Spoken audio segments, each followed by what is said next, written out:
જે અમે દાહોદ જિલ્લાના સિંગવડ તાલુકાના તોરણી ગામ ખાતે આવ્યા છે।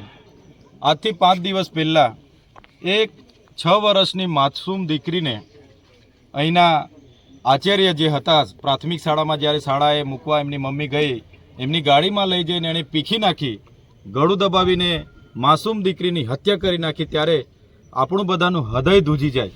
આવી રાક્ષસી કૃત્ય કરનાર નરાધમ આ જ શાળાના ગોવિંદ નટ કરીને આચાર્ય છે।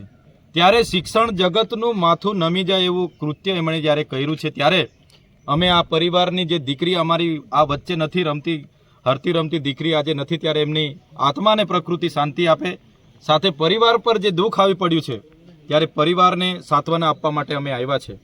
પણ તમે છેલ્લા 5 દિવસ અઠવાડિયામાં જોશો, ગુજરાતમાં એ દાહોદનું તોરણીની ઘટના હોય, રાજકોટની આટકોઈની ઘટના હોય, બોટાદની ઘટના હોય કે પાટણની ઘટના હોય, છતાં સરકાર આમાં ગંભીર નથી। એ અમારા માટે ખૂબ જ ગંભીરની બાબત છે।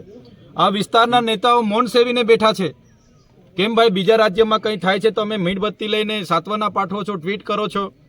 પોતાના વિસ્તારમાં આપણી નાનકડી ફૂલ સમાજ દીકરી સાથે એની પીખી નાખીને આટલું નરાધમે કૃત્ય કર્યું, ત્યારે બધાએ પરિવારની સાથે આવીને ઊભા રહેવું જોઈએ અને એવો દાખલો બેસાડવો જોઈએ કે આવા નરાધમો બીજી વાર આવી હિંમત ના કરે, એવો સમગ્ર ગુજરાતમાં એવો દાખલો બેસાડવો જોઈએ, એવી અમે માંગ કરીએ છીએ।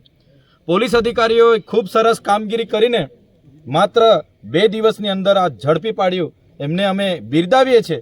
પણ અમે માગણી કરીએ છીએ કે ફાસ્ટ ટ્રેક કોર્ટમાં એનો કેસ ચાલે, એવી ફાંસીની સજા આપવામાં આવે, જે આખા રાજ્યમાં કે દેશમાં લોકો બીજી આવો કોઈ કીડો લઈને ફરતા હોય એવા હિંમત ના કરે, એવો દાખલો ગુજરાતમાં બેસે, એવી અમે માગણી કરીએ છીએ। આવનાર દિવસોમાં સીએમ મુખ્યમંત્રીને પણ અમે મળીશું। સાથે સાથે અહીંયા જાણવા મળ્યું છે કે આ વ્યક્તિ જે ભાજપની આરએસએસ વિશ્વ હિન્દુ પરિષદની શાખામાં જિલ્લાના પ્રમુખ હતા અને સમાજ સુધારકનું એ મુંગટ પહેરીને ફરતા હતા, ત્યારે અમે આ ઘટનાને નિંદા કરીએ છીએ। શું આવા સંસ્કાર મળે છે? અમારી 6 વર્ષની બાળકીને પીખી નાખવાના સંસ્કાર મળે છે? ત્યારે જે પણ હોય અમારે કોઈ લેવા દેવા નથી, અમારા પરિવારને ન્યાય મળવો જોઈએ। અગર ન્યાય નહીં મળશે તો આવનાર દિવસોમાં ખૂબ મોટા આંદોલનો, આક્રોશો થશે, લોકોમાં ખૂબ મોટો આક્રોશ છે। એટલા માટે જ કહીએ છીએ ફરીવાર આવી કોઈની બાળકી સાથે ઘટના નહીં ઘટે, એટલા માટે એવો દાખલો બેસાડો, એને સજા કરો, એવી અમારી આપના માધ્યમથી માંગણી છે। ઓકે।